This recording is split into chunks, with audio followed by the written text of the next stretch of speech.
Hello, folks. Welcome back to Encouraging World News This Week in Awesome. I'm the Deplorable Basket Case, and this is the news.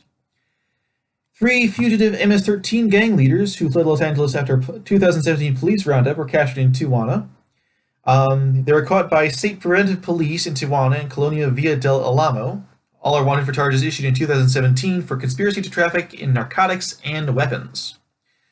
They were identified as Erwin Hugo Droopy Garcia, a shot caller in Pasadena, California, Jesse Grinch Perez, a leader of the so-called Adams clique, and Jorge Alberto Ramos, Poison, one of the leaders of the Leeward Grandes, according to Mexican media reports.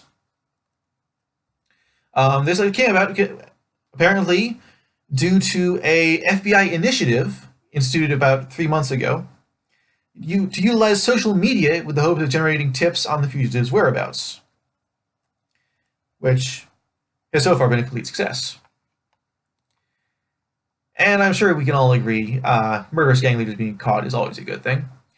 Moving on, in a somewhat different direction, from Masna, Lebanon. Hundreds of Syrian refugees started crossing the border from Lebanon on Saturday, the latest group to return to Syria from its western neighbor. This is a result of an initiative put forward by Russia to return hundreds of thousands of refugees to Syria. Hundreds have returned from Lebanon over the past weeks. They hope to return, in this initiative, 890,000 Syrians back home from Lebanon. This initiative was put forward after a meeting between President Putin and President Trump. There are currently some 1 million Syrian refugees in Lebanon, which is a lot for a country with a population of 4.5 million people. So obviously, people returning home and restarting their lives is a major step, is a really good thing, and this is a big deal that Syria, this country that's seen so much chaos and terror and awful things going on, is settled enough that this is happening now. Also in Lebanon, environmentalists have taken 10 obsolete trucks donated by the donated by the Lebanese army and have dumped them in the sea off the coast of Sidon, both to help deal with the massive rubbish problem the country is experiencing, but also in hopes of creating an artificial reef, which America has done the same thing on the same scale, running from trolley cars, also to a much larger scale, up to aircraft carriers. And it, so far, it's been working out very well, so there's no reason to think this won't work. Let's see, moving on. The first human trials for artificial kidney could begin this year, with first patient transplants in 2020. If approved by the FDA, of course. The Kidney Project, which seems, well, an obvious name for the project, say they've been asked to conduct additional preclinical testing before receiving approval for human trials. They note that there is no precedent for safety reviews of similar technology and materials, because no one has ever done anything like this before. So they say it makes total sense that the ethics boards and so forth would want additional information from them before approving them for human trials.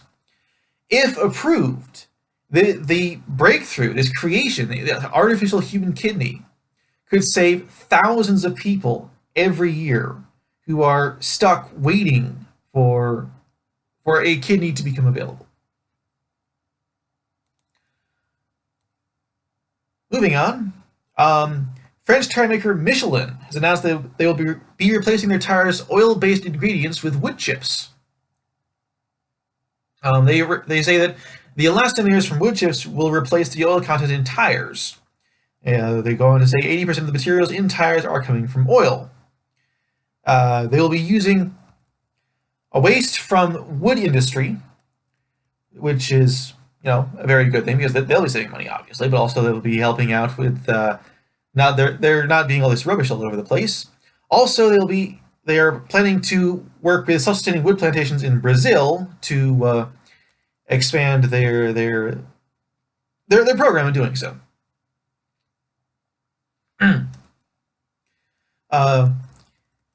So that's what I got for you today, folks. And thanks for listening in. I hope you've enjoyed this. I hope you found this encouraging. Remember, this is not all the news that's happened this week. There's lots more news that I left out because I thought some of it was repetitive or I just thought it was getting too long for me. But so there's plenty more encouraging news out there. If you want more encouragement, find it. It's there. Maybe I can put a link to where I get some of my news from below. Um, that's all. Thank you for listening. I said that already. Please comment below anything you have to say. I would love to know what you have to say, especially if you have encouraging news of your own to share. And that's all. Have a good night and God bless.